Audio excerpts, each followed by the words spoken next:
Tuntutan pidana 3 tahun terhadap Jering pada kasus pencemaran nama baik Ikatan Dokter Indonesia dinilai terlalu tinggi, tidak seperti kasus-kasus Undang-Undang ITE lainnya seperti kasus Ahok dan Ahmad Dhani. Penilaian ini disampaikan oleh kuasa hukum Jering saat membacakan duplik di Pengadilan Negeri Denpasar pada Selasa 17 November 2020. Sidang yang dipimpin oleh majelis hakim yang diketuai oleh Ida Ayu Nyoman Atnya Dewi mengagendakan duplik dari kuasa hukum Jering untuk menjawab replik jaksa penuntut umum pekan lalu. Seperti diketahui, Ahok dalam kasus penistaan agama dituntut pidana 1 tahun dengan masa percobaan 2 tahun. Kemudian musisi Ahmad Dhani dalam kasus Undang-Undang ITE lainnya dituntut 1 tahun 6 bulan dalam kasus pencemaran nama baik. Pada bagian lain, tim kuasa hukum kembali menyorot keterangan saksi ahli bahasa Wahyu Aji Wibowo yang dipertahankan oleh jaksa pada berita acara pemeriksaan sebagai bukti surat. Seusai sidang, Jering selaku terdakwa menyampaikan pernyataannya terkait persidangan.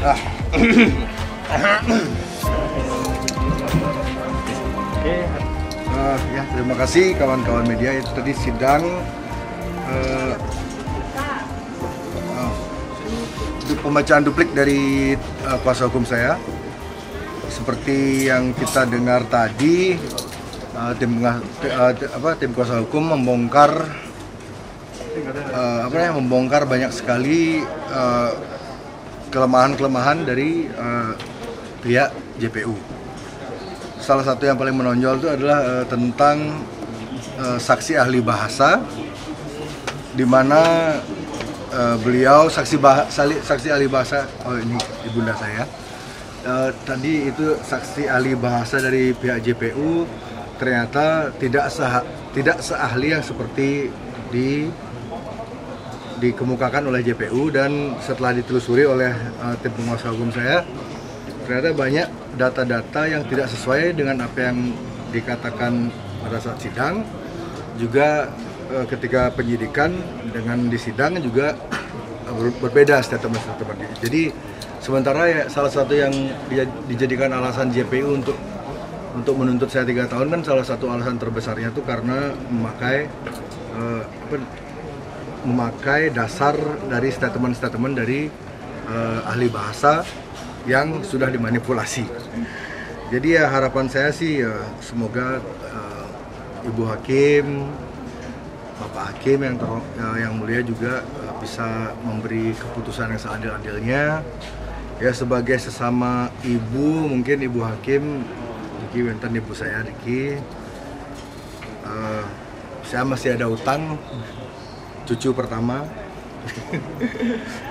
kepada orang tua saya, jadi semoga saya bisa diberikan kemudahan.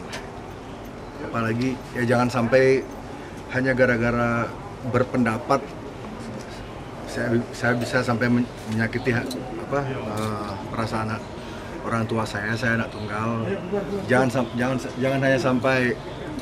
hanya gara-gara beda pendapat, menyampaikan pendapat rumah tangga bisa hancur. Kan semua ini bisa diselesaikan dengan cara yang lebih baik.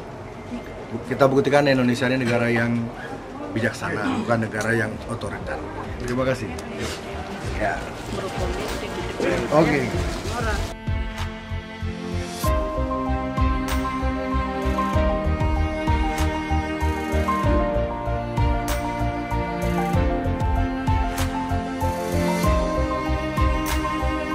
Sugeng Teguh Santoso selaku kuasa hukum Jering menyampaikan pernyataannya terkait persidangan.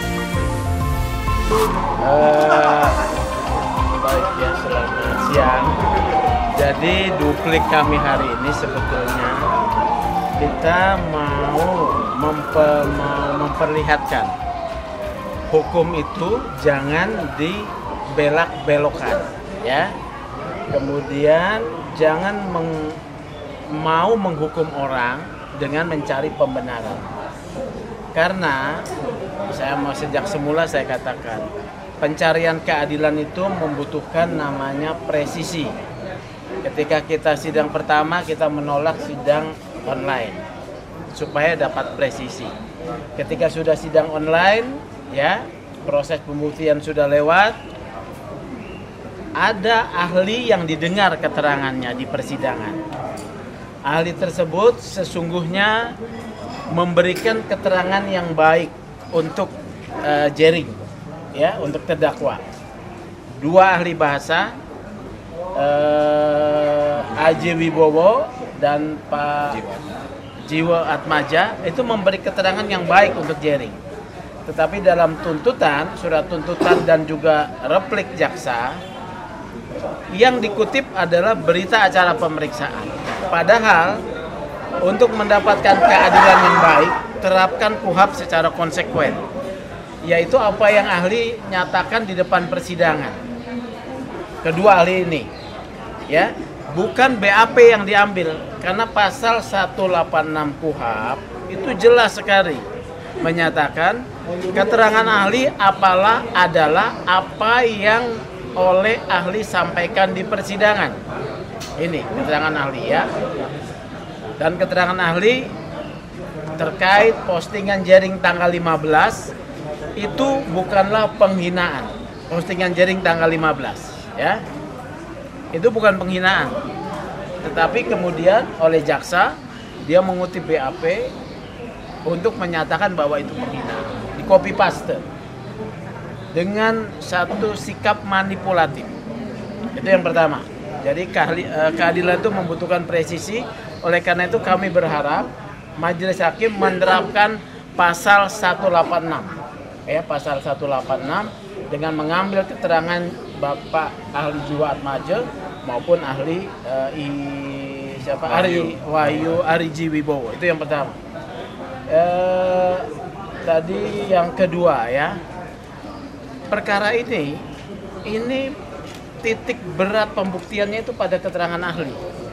Pada keterangan ahli pembuktiannya. Kalau 2 ahli sudah menyatakan sesuatu yang baik untuk Jering, semestinya Jering bebas. Semestinya, ya. Kita mengharapkan putusan bebas untuk Jering. Kita berdoa saja supaya putusan tersebut yang dibacakan tanggal 19 itu membebaskan Jering. Itu saja dari saya. Tambahannya? Sidang selanjutnya akan dilaksanakan pada hari Kamis 19 November 2020 dengan agenda putusan dari majelis hakim. Yuk subscribe akun YouTube resmi Nusa Bali. Jangan lupa like, tinggalkan komentar, share link, dan aktifkan tanda loncengnya. Dapatkan informasi terkini seputar Pulau Dewata hanya di Nusa Bali TV.